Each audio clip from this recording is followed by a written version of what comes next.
You're listening to Cinema IRL, the podcast that throws you into the movie and asks the question, what would you do? Are you a blabbermouth that won't shut up? Well, after A Quiet Place, day one, you're dead. Could Amber and Scott stay tight-lipped enough to survive this new dystopian world? Also, can we get one of these aliens for our movie theatres to take care of the inevitable moviegoer who also won't shut up? And now, Cinema IRL. I wish I could switch places for just one day. If you find yourself in the unique position, What would you do? Put yourself in my shoes. How do we handle this? what would you do? What would you do? How do you want to handle this? What would you do? Put yourself in my position. What would you do? Now it's your turn. Very, very quiet. I'm hunting humans. Alrighty, kiddos. On this episode, we're talking about A Quiet Place Day 1. When New York City comes under attack from an alien invasion, a woman and other survivors try to find a way to safety. They soon learn that they must remain absolutely silent as the mysterious creatures are drawn to the slightest sound. What would you do, Scott edition? I'd be screwed. Yeah, because you are a very loud individual. I can't do quiet. I'm terrible at it. That's true. So for those who aren't aware, this is the prequel to the other two movies in the A Quiet Place series. So we get to see the original story of how the world went quiet, how things were normal 1 second and the next second New York City was under attack. Yeah. Now, in fairness, I've not seen the other Quiet Place movies, but it seems like they figured out something there with the boats and the water. And is that a thing in the other movies? You know, I did see the other two. I don't recall there being a thing about water. I'm not saying there wasn't, but I don't recall a thing about What water. I would do is I would remember that these guys drown, and I would create civilizations on water or something because Yeah. yeah. I don't know how far they can jump or leap or go from the sky or whatnot, but in the subsequent movies, people were definitely on land and still dealing with them. They weren't all out at sea on cruise ships or onto islands. So I don't- Oh yeah, I bet that would increase cruise ship tourism like exponentially. Yeah. We don't want to go back to port. Yeah. Port stops. No, we're good. We're good. Sea days. Take lots of sea days. So this is a fun little topic for our show here. And what would you do? So in this case, obviously, lots to think about here on what would you do if you were all of a sudden under attack by aliens who just pounced on you and destroyed you if they heard you. I mean, are we assuming that I figured that part out? That you need to be quiet? Yeah. Or have they just landed and I'm Well, they've landed, and I think people fairly quickly realized that someone screaming for help or crying or whatever got quickly pounced on. So it seemed like something they latched onto. Yeah. So if you actually have to be quiet, then, well, you have to be quiet. I mean, like, I didn't understand that one guy who came up. Oh, reminder, everyone, spoilers. At this point, you should know. If you're listening to our episode, pause, go to the movie, have a great evening, come back and resume. Yeah. Though, let me tell you, what would I do eating popcorn and drinking drinks edition in the movie theater? Hold on to it tightly because they like jump scares in this movie. Oh my gosh. There were so many times I just jumped out of my seat. It's not a horror film. It's kind of an action film. And far more periods of jumping out of my seat than most horror films. Yeah, there was a lot of jumping. Yeah. And then, of course, we saw it with all the good sound that vibrated your seats and... Dolby. Yeah, boom, boom, boom. Yeah, basically I got movie and a massage. Yeah. So let's, for the sake of your question, let's just assume all of a sudden you see things falling from the sky and explosions and chaos ensues. Well, I'm not going to be one of those idiots that's running around screaming like a chicken with my head cut off. Because here's the thing. What? If you're running, where are you running? Where are you going? I'm going to scream. And I'm going to run. I don't know that people have control over fear. Fear manifests itself in lots of different ways. Well, yes and no. I mean, can you keep cool under pressure? And that's a skill. That's definitely a skill. Yeah, I would say being attacked and bombed and then realizing there is an alien invasion. I think that's an okay reason not to be cool. I mean, the truth of the matter is oh God, I hate to really interject a lot of shitty real life into this, but probably the way I'm going to deal with this is probably a lot of the same way I'm going to deal with an active shooter situation if I'm ever faced with one. What's that? Well, I'm either going to play dead, like if I just can't get away, like I'm in an open field, like an open area or something, I'm probably going to try to play dead. Yeah. In this case scenario, I don't know if that would have been a great strategy, though. Yeah, probably not. I don't know. I'm getting away from people. Yeah. When there was the mass exodus of people trying to follow the government's directions to get to the shore so they can get on a boat, all these hordes of people kept walking, and then you'd have someone in a wheelchair and someone in, pushing a cart and someone dragging a suitcase, and it was making noise.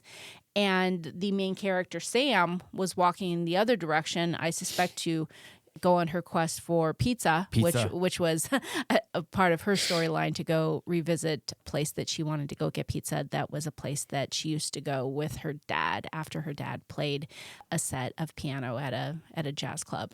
Yeah. I felt like a lot of those people were like a lot of the crowds we've been at in movie theaters. They just don't know how to be quiet.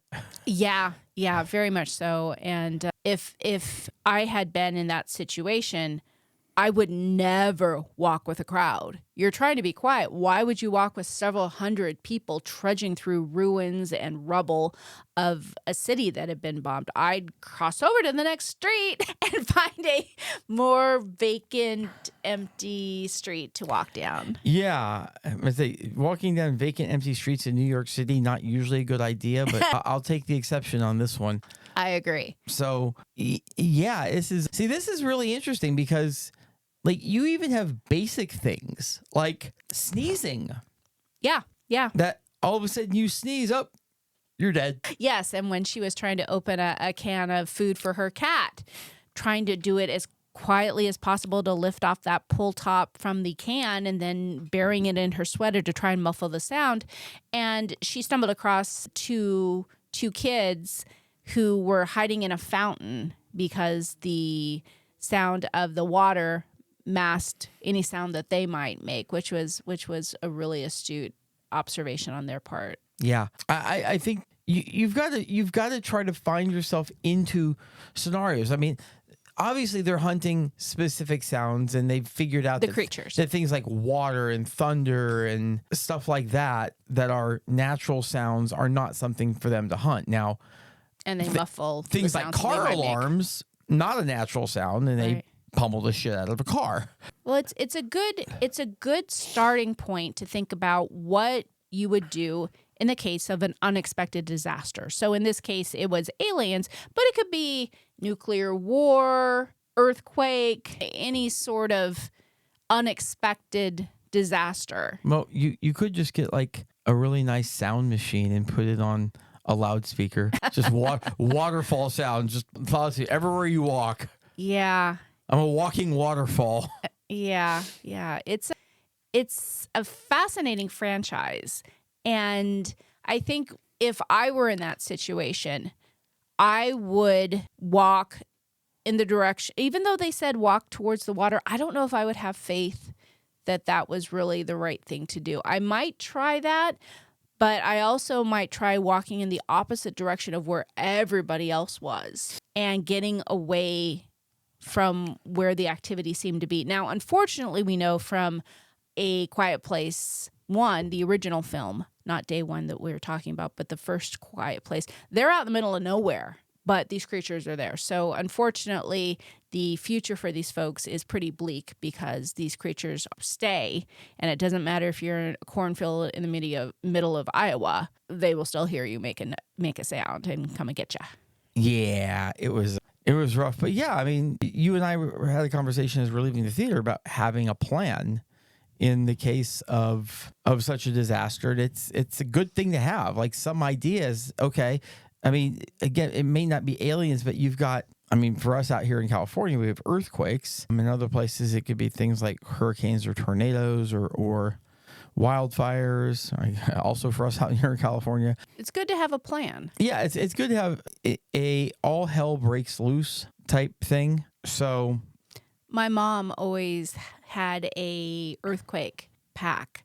So it would have food, it would have pet food, it would have water, because having something like that in an area that has earthquakes is actually a really big deal, because you just don't know what resources will be available to you. And that's actually something that I should do, because that's something I think if there was an emergency, we pretty much have what we have, and there's no like how many extra, because you're also supposed to have extra medication. Like if there's an emergency, an extra 30 days of medication, an extra two weeks of water, and so on and so forth.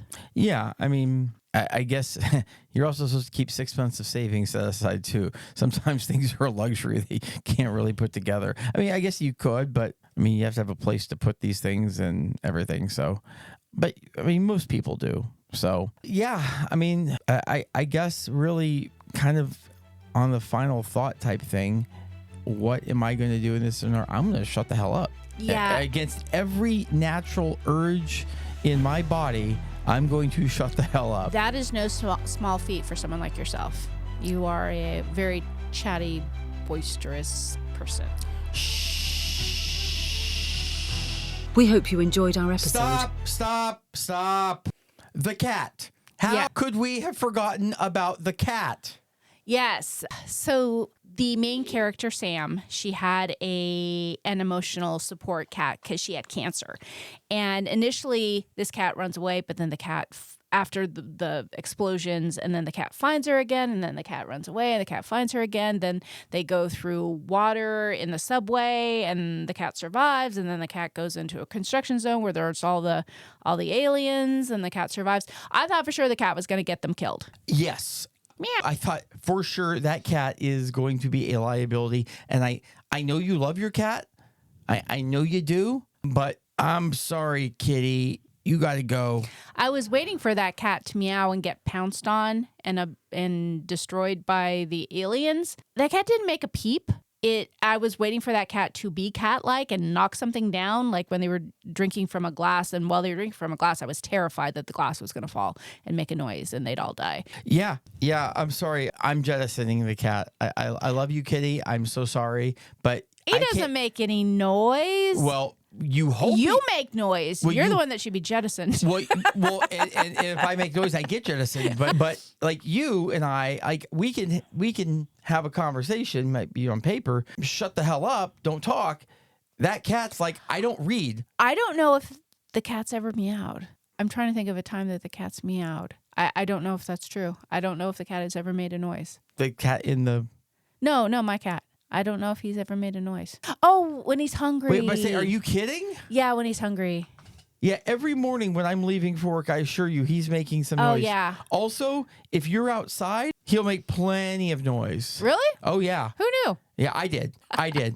So, yeah, sorry, kitty. You got to go. Well, while we were watching the film, I also thought of the noise from animal shelters. I thought, oh, shoot, all the dogs in the animal shelters, they're toast. Dead. Yeah. So that was that was a downer. Okay, actual close this time. Bye. Meow. We hope you enjoyed our episode. Thank you for listening. And to catch all the new episodes, please subscribe. We release at least 1 and generally 2 to 3 episodes a week, so we have new content regularly. Until next time.